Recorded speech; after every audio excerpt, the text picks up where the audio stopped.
Hi guys, வணக்கம். Space X இன்னைக்கு ஒரு மான்ஸ்டர் கம்பெனி. இப்போ நெக்ஸ்ட் இயர் மோஸ்ட்லி ஐபிஓ போகலாம்னு பிளான் பண்ணிட்டு இருக்காங்க வித் $800 பில்லியன் வேல்யூவேஷன். ஆனா ஆரம்பத்தில் எப்படி இருந்தாங்கன்னு நீங்க நம்பவே மாட்டீங்க. அதை பத்தி எக்ஸ்பிளைன் பண்ற ஒரு புக்கு தான் இன்னைக்கு நான் உங்களுக்கு ரெக்கமெண்ட் பண்ண போறேன். ஸ்பேஸ் எக்ஸோட ஆரம்ப காலத்துல நீங்க தெரிஞ்சுக்கணும்னா நீங்க கண்டிப்பா படிக்க வேண்டிய புக் என்ன அப்படின்னு பாத்தீங்கன்னா it's called as lift off அப்படின்ற புக்கு தான் இன்னைக்கு நான் ரெக்கமெண்ட் பண்றேன் உங்களுக்கு. ஸோ இந்த லிஃப்ட் ஆஃப் எழுதுனது யாருன்னு பாத்தீங்கன்னா எரிக் பர்கர் அப்படின்ற ஒரு ரைட்டர் தான் எழுதியிருக்காரு. அவரு ஒரு டாப் ஜேர்னலிஸ்ட், ஏஆர்எஸ் டெக்னிகாவின் சீனியர் ரைட்டர். அண்ட் லிஃப்ட் ஆஃப்ல ஸ்பேஸ் எக்ஸோட ரியல் ஸ்ட்ரகிள்ஸ் காட்டுறாங்க.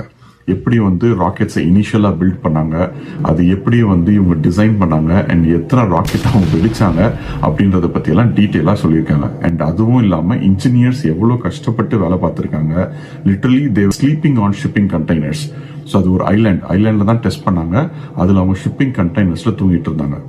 ஈலான் மஸ்க் கிட்ட இருந்து கடைசி டாலரை நம்ம தலைவர் சிவாஜில எப்படி ஒரு காயின் டாஸ் பண்ணி டிசைட் பண்ணாரோ அந்த மாதிரி ஃபால்கன் 1 அப்படின்னு சொல்லப்படுற ஃபர்ஸ்ட் லான்ச் வெஹிக்கிள்ல இன்வெஸ்ட் பண்ணி தான் அதை சக்சஸ் பண்ணாங்க. அந்த லான்ச் சக்சஸ் ஆகாம இருந்திருந்தா இன்னைக்கு ஸ்பேஸ் எக்ஸ் இருக்கிற நிலைமையில இருந்திருக்குமான்றது டவுட் தான்.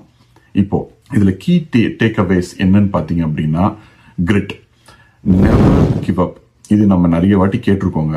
ஸோ 3 லான்ச் ஃபெயில் ஆனாலும் டீம் டிராப் ஆகாம அது சக்சஸ் பண்ணி காட்டினது டீமோட ஸ்ட்ரென்த் அண்ட் சிஇஓ இலான் மஸ்கோட ஸ்ட்ரென்த். அவர்கிட்ட இருக்கிற அந்த கிரிட் தான் காரணம். And then first principles thinking.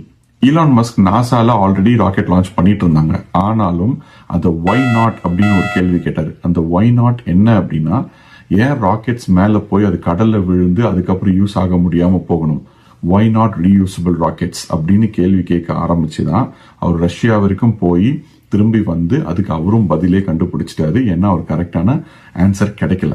And அப்படி அவர் கண்டுபிடிச்ச பதில் தான் ரீயூசபிள் ராக்கெட்ஸ். இன்னைக்கு நம்ம பார்த்துட்டு இருக்கிற அவரோட கம்பெனி ராக்கெட்ஸ் எல்லாமே reusable. And then great teams and great ideas. Idea இருந்தா மட்டும் பத்தாது, எக்ஸிக்யூட் பண்றதுக்கு உங்களுக்கு தேவையான கேபிட்டல், அதுக்கான ஸ்ட்ராங் டீம் அண்ட் அதுக்கான கிரிட் உங்களுக்கு கண்டிப்பா தேவை. And failures are always stepping stones for success. நீங்க இதை நிறைய வாட்டி கேள்விப்பட்டிருப்பீங்க. என்னதான் அது எக்ஸ்ப்ளோஷன் ஆனாலும் நிறைய வாட்டி அதை ட்ரை பண்ணி சின்ன ஸ்கேல்ல இருந்து பெரிய ஸ்கேல் ஆக்கி இன்னைக்கு இந்த நிலைமைக்கு கொண்டு வந்திருக்காங்க. It took years for them to perfect it. So எல்லாமே ஓவர் நைட் சக்சஸ் கிடையாது. It will take a lot of work and specifically engineering. So entrepreneurship, engineering is not easy. Musk mind செட்டோட interest இருந்துச்சு அப்படின்னா இந்த மாதிரி